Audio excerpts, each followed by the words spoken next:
75 years of living. It's been long, long, long, with hard work and lots of challenges, but we maneuver. Let us celebrate. Celebrations.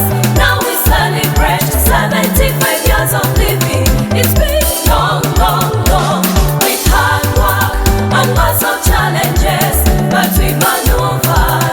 Let us celebrate. Yes, we've moved. We've met challenges on our way. Remember, we started at Sunday school with some few girls attending school. Then we grew, school transforming to a boarding school, attracting girls from various parts.